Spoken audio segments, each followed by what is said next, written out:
Can people who don't own this place just pack up their stuff and leave? You barely make any money, yet you have the nerve to squat in a luxury apartment? I agree. I'll start packing right away, I calmly said and headed to the bedroom. As we crossed paths, Laura smirked at me, saying, "Even Eric, making $200,000 a year, had to give up his high-rise condo. Poor Lenora." Who's really the poor one here? I muttered under my breath. Hearing this, Laura scoffed. "What? Quit your whining and just pack your stuff already." With Laura's tone in the background, I silently packed up my things. I then placed the suitcase full of their belongings in front of Eric. "Here, I've packed all your stuff. Both of you, get out of the apartment now." The story goes back to my student days. My name is Lenora. A family of 4, including my younger sister Laura, my parents, and me. Laura and I have been unlike each other in appearance and character since we were young. I'm tall and unsociable, while Laura is petite and charming. My parents adored Laura like a princess, and she grew up believing that being doted on was normal. I had better grades in school, but when Laura noticed, she began to showcase her superiority in areas other than academics.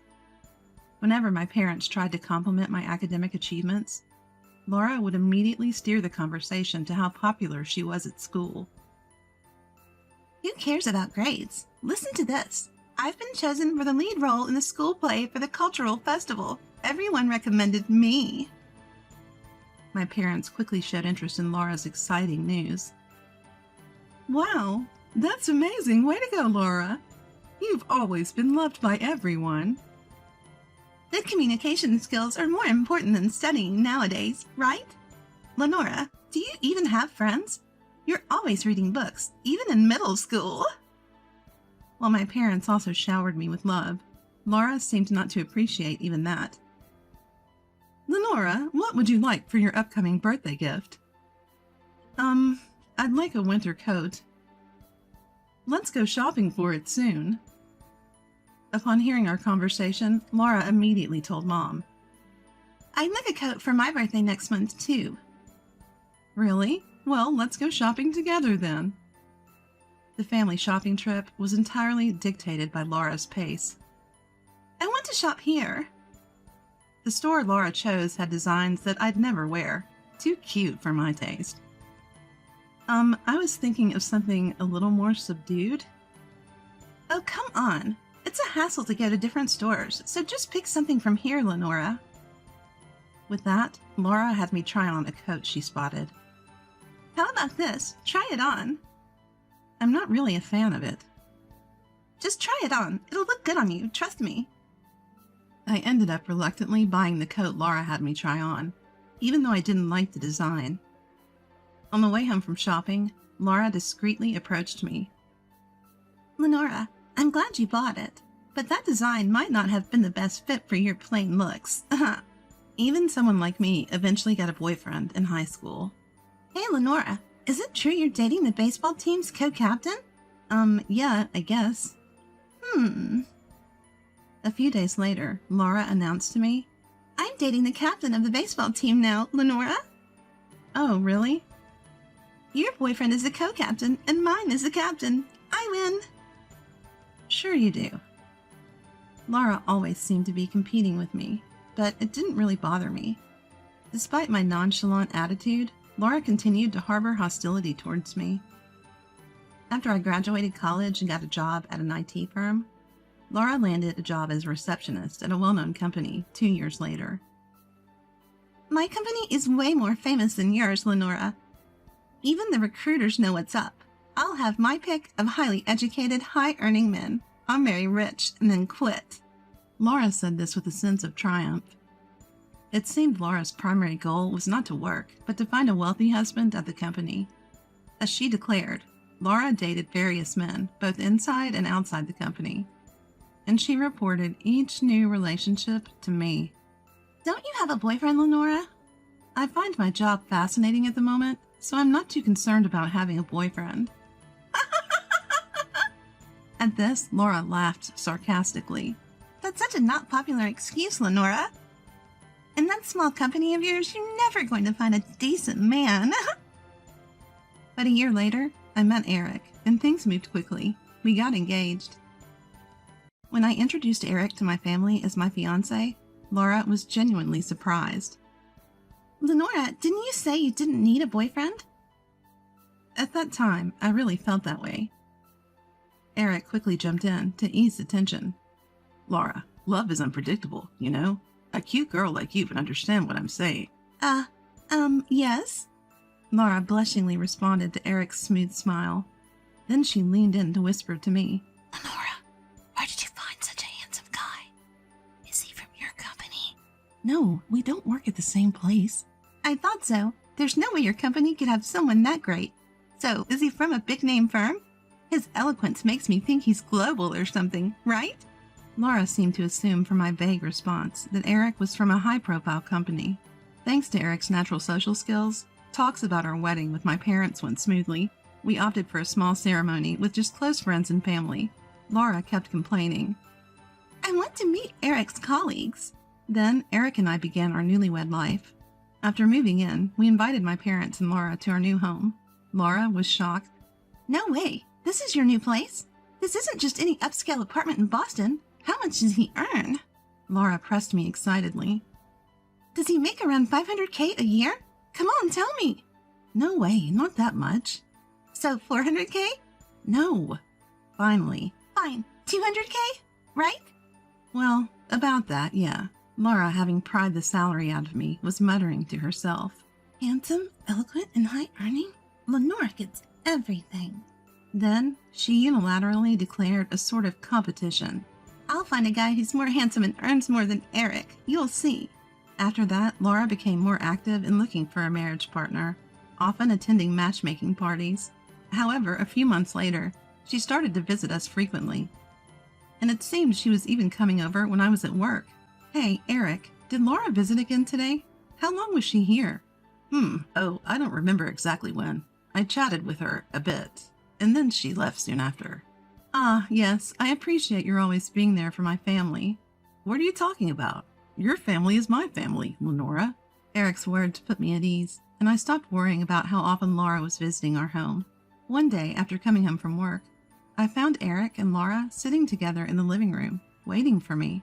Laura, you're here again. What's going on with you two? As I asked, Eric looked serious. Lenora, we need to talk. Please have a seat.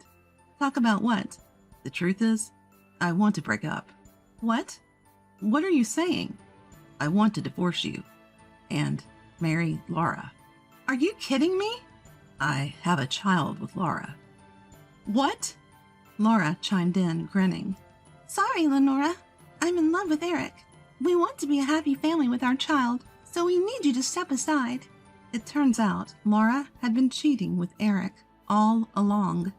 While I stood in disbelief, Laura continued. Ever since you introduced Eric to me, I've been looking for someone better. But finding someone as wonderful as Eric, making $200K a year, was hard. Now that I think about it, Laura did seem unusually interested in Eric. Laura kept going. Then, I bumped into Eric one day while walking. He was so comforting when I was feeling down. That's when I realized I could just take Eric away from you. What a selfish mindset. My anger began to boil. Laura didn't notice. So, I win again, huh?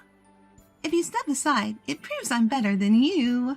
I was trembling with rage. Laura's selfish behavior had always been an issue. But I'd let it slide because we're family. Not this time. I cannot sit idly by and be treated in such a terrible way. I wouldn't forgive either of them. Fine, I said calmly. Oh, great. I knew you'd step aside easily. After all, a plain person like you doesn't deserve someone as great as Eric.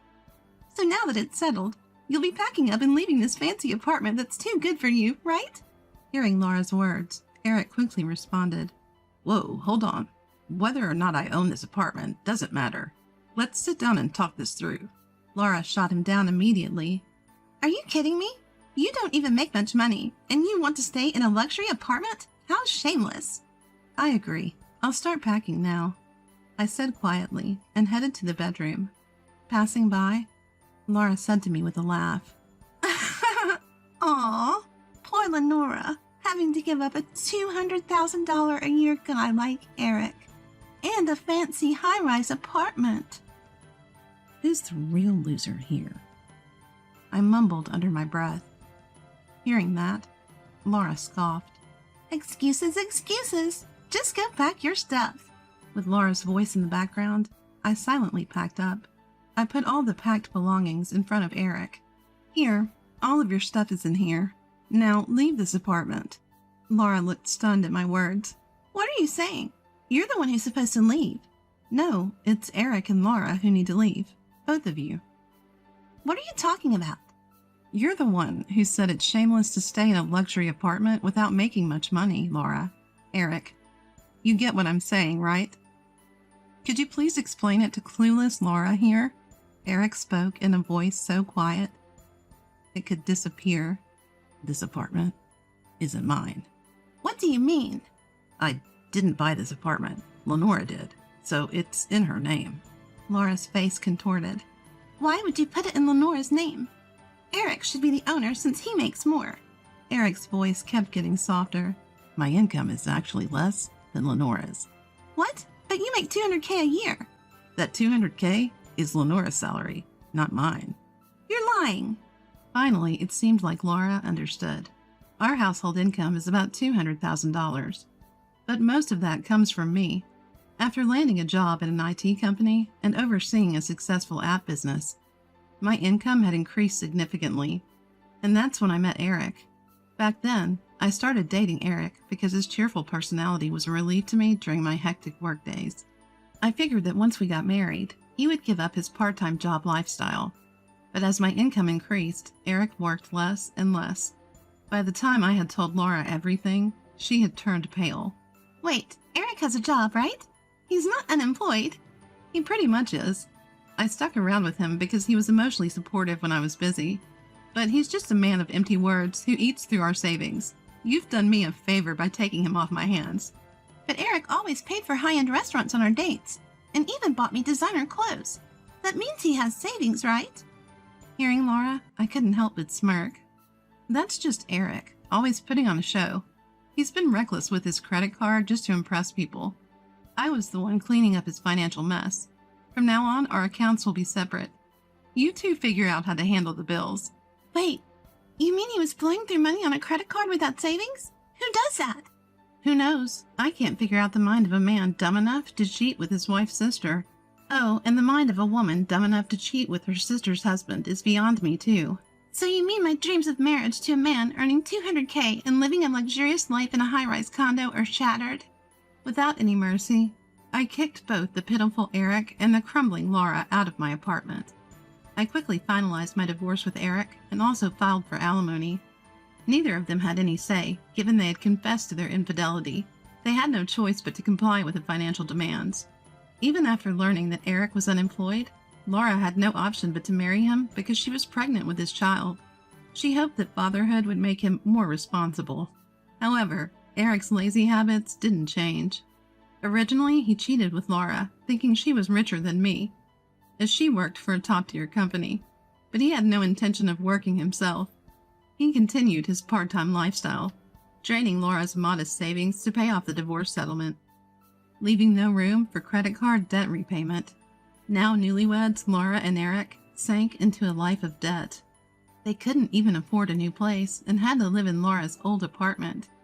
Laura, who quit her job expecting Eric's income, now had to work part-time from dawn till dusk to handle their rising debts and her growing belly. The couple is constantly fighting, becoming the talk of the neighborhood.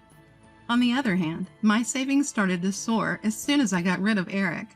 I had plenty of money for self-improvement, and men started showing more interest in me, some of whom even had a higher income than me. If Laura were in my shoes, she would have jumped at the chance. But I know better than to choose a partner based on their income. I won't rush into another marriage like I did with Eric, and make the same mistake. I won't get married until I find someone who truly matches me. I have decided that, and now I am single-mindedly continuing my work.